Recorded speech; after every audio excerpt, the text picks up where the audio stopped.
அதனால நம்மளுக்கு வர்றது என்னது? வியாதிகள், வேதனைகள், கஷ்டங்கள், நஷ்டங்கள். ஏனென்றால் தேவனுடைய வழி இப்படித்தான் நம்ம ஒரு ஆள் போகணும்னு வச்சிருந்தா அதை மாத்திட்டு நம்ம இஷ்டத்துக்கு மாத்துறது. இப்ப நம்மளுக்கு பிரச்சனைகள் வருது. ஓகே, நீ பூசித்து திருப்தி அடையிறது இல்லை. ராத்திரி சாப்பிட்டுட்டு ராத்திரி ஃபுல்லா இது கஷ்டமா இருக்கு, ராத்திரி ஃபுல்லா தூக்கம் வர மாட்டேங்குது, ஏன்னா சாப்பிட்டதெல்லாம் இங்க வந்து நின்னுக்குது. எப்படி? ஒரே ஏப்பமா வருது. வருதா? எத்தனை பேருக்கு வருது?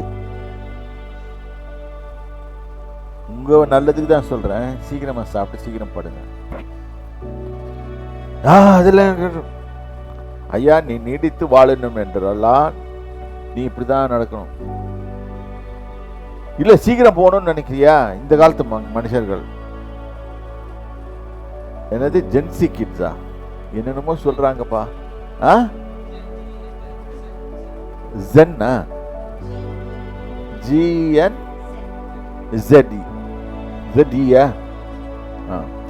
என்னமோ கேட்டா. அப்ப இப்ப அதுக்கு மேல இன்னொரு எந்திரிச்சு கொரோனா கிட்ஸ்ன்னு வருது. என்னென்னமோ பேர்ல வைக்கிறாங்கம்மா. மனுஷனுக்கு என்ன idea? 90s kit, 80s kit. 80s இப்போ வந்து கிட்ஸ் இருக்காது, அது ஆண்டிஸ் அங்கிள்ஸாக இருக்கும். Okay, 90s kid and 2000 kid. இதுங்களுக்கெல்லாம் எப்படி நடக்கிறதுனே தெரியாது. சொல்லி கொடுத்தா நீ போயா, உனக்கு என்ன தெரியும், நாங்கள் எங்கள் இஷ்டப்படி தான் வாழ்வோம்.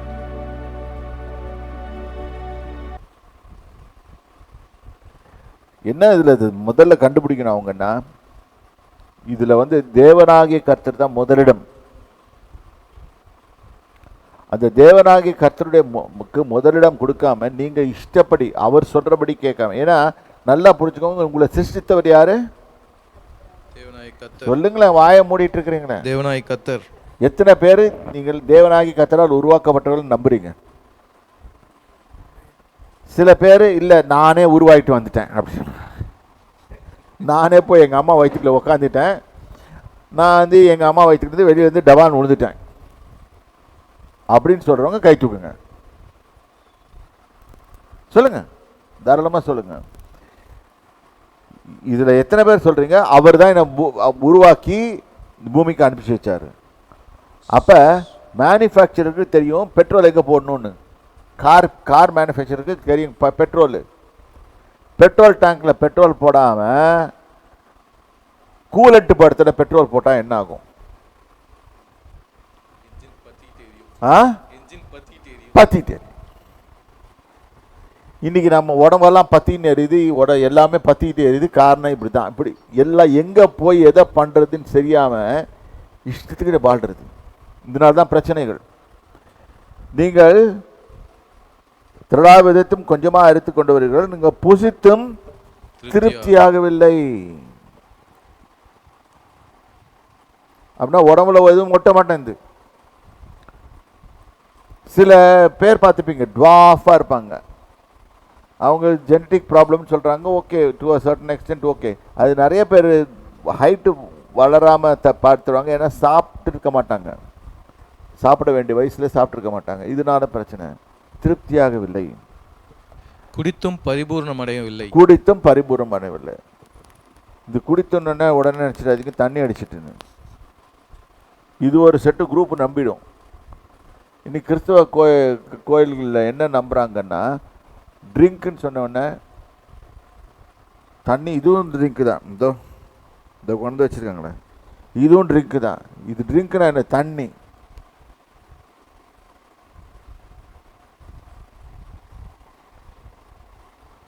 இது மக்கள் நினைக்கிற ட்ரிங்க் இல்லை.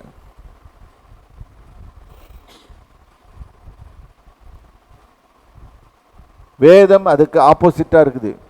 செய்யாத.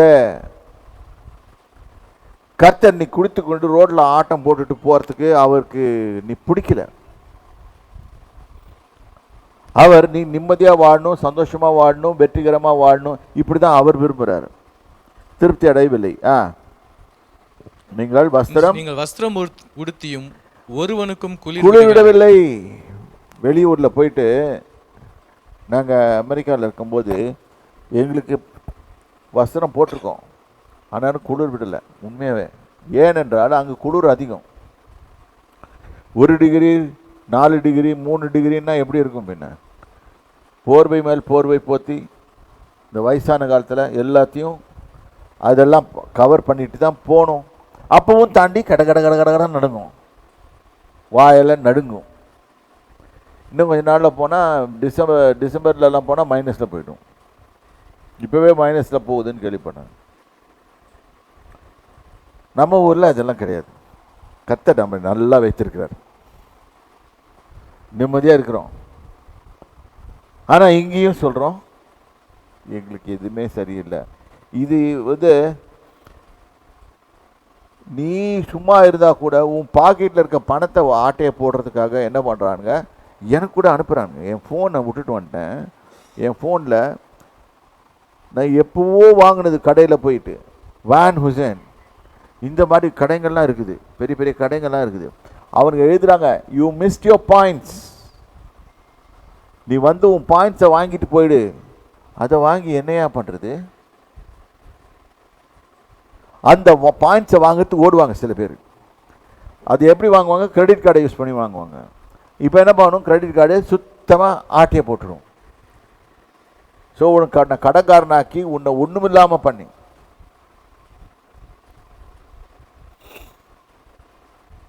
ஒரு அம்மா போனாங்களாம், இன்னொரு அம்மாவை பார்த்து, ஏய் நீ என்னடி இப்படி ட்ரெஸ் பண்ணியிருக்க? நான் பாரு, என்னுடைய புடவை பார்த்தீங்கன்னா 30,000 40,000 50,000 கட்டி என்ன பிரயோஜனம்? 50,000 ரூபாய்க்கு ஒரு புடவை வாங்கி கட்டி இது எதுக்கு காமிக்கிற? இப்படியே பார்த்தியா, என்னை பாருன்னு சொல்லிட்டு நீயே பார்த்துட்டு இருப்ப, யார் உன்னை பார்க்குறாங்கன்னு சொல்லிட்டு. சாதாரண ஒரு புடவை போதும்.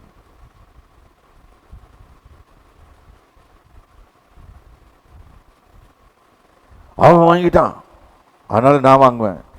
என்கிட்ட கூட சொன்னாங்க, அவன் வாங்கிட்டான், பென்ஸ் வாங்கிட்டான், நீ வாங்குறதா என்ன கேட்டாங்க. நான் சொன்னேன், நான் முட்டாள் இல்லைன்னு, எனக்கு இந்த கார் போதும். ஏனென்றால் கார் வாங்கும் போதே கர்த்தர் என்ன சொல்றாரு? கடன் வாங்கி வாங்காதன்றார். கடன் வாங்கினா நீ எனக்கு எதிரி ஆயிடுவேன்.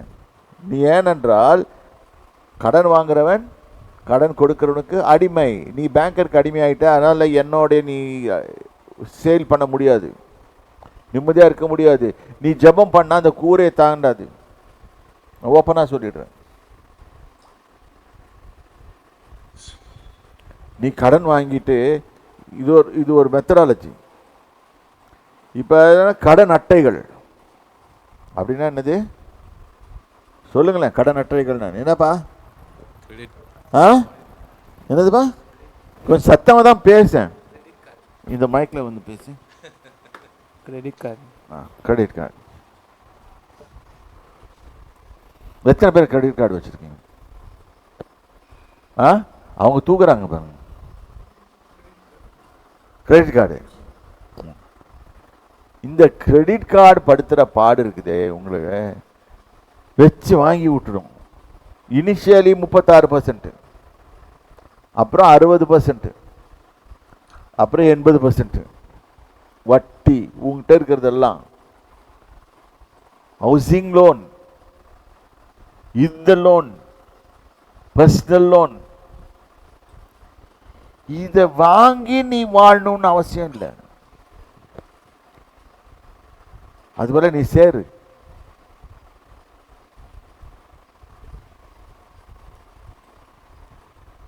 அது எப்படி சேர்றது? நம்ம சாப்பிட்டுட்டு செத்து போயிடுவோம், இல்லை செத்து போன இப்போ நம்ம செத்து போயிடுவோம். அதுக்கப்புறம் அந்த கடன்லாம் கொண்டு போய் யார் மேலே கட்டி வைக்கிறோம்? பிள்ளைங்க மேலே கட்டி அவங்க தலை மேலே விட்டுருவோம். அவங்க என்ன சும்மா இருப்பாங்களா? அவங்க என்ன சொல்லுவாங்க? நாசமாக போகிறவன் கழுவன் செத்து போட்டான், அவன் பாட்டுக்கு போயிட்டான், எல்லாத்தையும் கொண்டு நம்ம தலை மேலே கட்டி வச்சுட்டு போயிட்டான். விட்டுருவான் அவன்.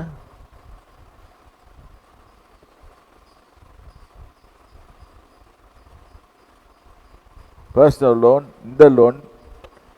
இப்போ வந்து மொபைல் ஃபோனுக்கு லோன், 1,00,000 ரூபாய்க்கு மொபைல் ஃபோன். முட்டாள்தனமான யோசனைகள். அதை வச்சுக்கிட்டு இப்போ எங்கள் வீட்டில் கூட ஒரு வாட்ச்மேன் வச்சுருக்கோம்.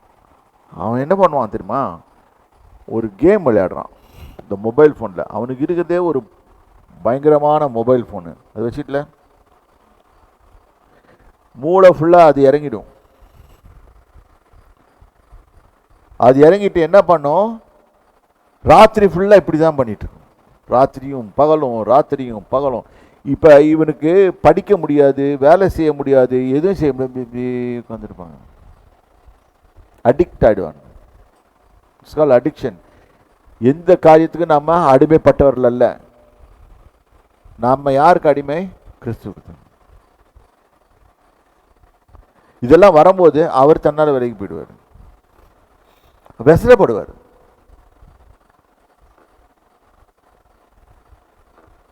நானும் கேட்டேன், டேய் என்னடா பண்ற நீ? அது இல்லை சார், பப்ஜியா விளையாடுற. பப்ஜி விளையாடி நிறைய பேர் செத்து போயிட்டாங்க. பப்ஜி விளையாடுற? இல்லை சார், இது வேற கேம் சார். ஏன்னா நான் கேமராவிலேயே பார்த்துட்டு இருப்பேன் அவன் என்னென்ன பண்ணுறான்ட்டு. வாசலில் உட்காந்துக்கிட்டு இதே பிழைப்பு தான்.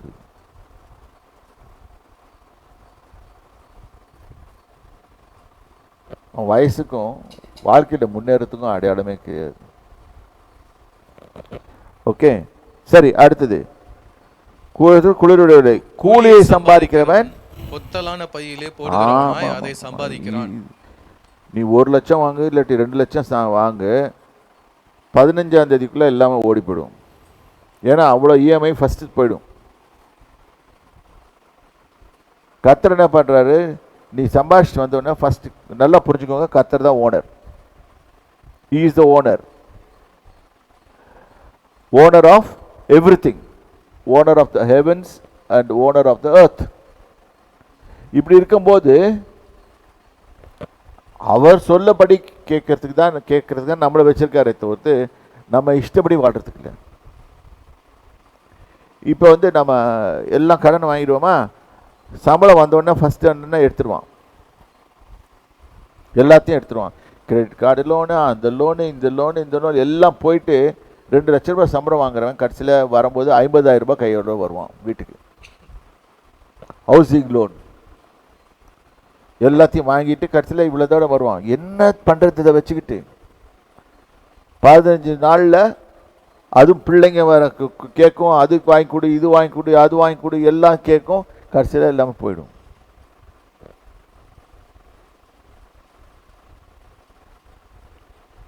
இது ஒரு பொத்தலான பாக்கெட்டு.